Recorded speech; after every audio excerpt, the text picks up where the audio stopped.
20th of June is World Refugee Day, and all of us in this House can reflect on exactly what this means. To give an idea of the scale, the United Nations Refugee Agency, UNHCR, yesterday released its annual Global Trends report, which found that 70.8 million children, women and men were forcibly displaced at the end of 2018, the highest number in the agency's almost 70-year history. This is twice as many people as 20 years ago and 2.3 million higher than 2017's figures. What is deeply worrying is that this global figure of refugees is likely to be an underestimate. Today, the Irish Human Rights and Equality Commission issued a strong statement calling again for changes to be made to the International Protection Act 2015, which are in line with my family reunification bill. To quote directly from the Commission statement, it said, "The Commission has consistently criticised the narrowing of access to family reunification for people granted international protection under changes to the legislation made in 2015.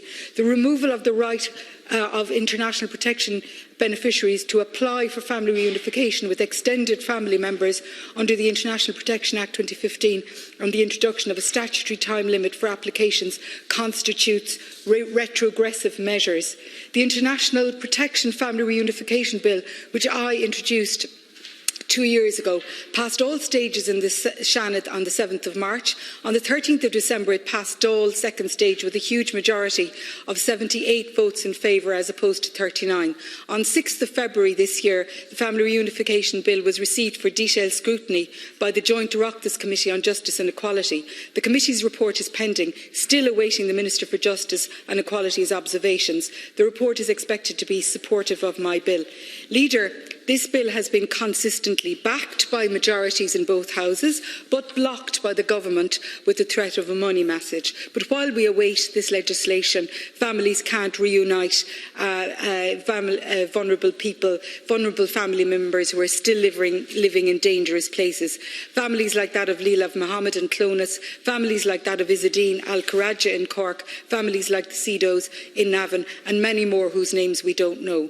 It really is time for the Minister and the Department to engage on this. Listen to IREC and both houses of the Oireachtas. Listen to the desperate families who have already suffered more than any of us can possibly imagine. Leader, I would like to request that the Minister for Justice and Equality come to this House to outline his position on family reunification and my bill, and the IREC's call today, and what his response is to the global refugee crisis. Ireland has an opportunity to do the right thing, to revert back to a tried and tested, humane system of family reunification, a system that worked. This House and the other houses of the Oireachtas voted for this. Ireland can and must play its part to alleviate the traumas of record numbers of refugees fleeing crisis and conflict to the safety of Ireland. Thank you. Thank you, Senator Kelleher.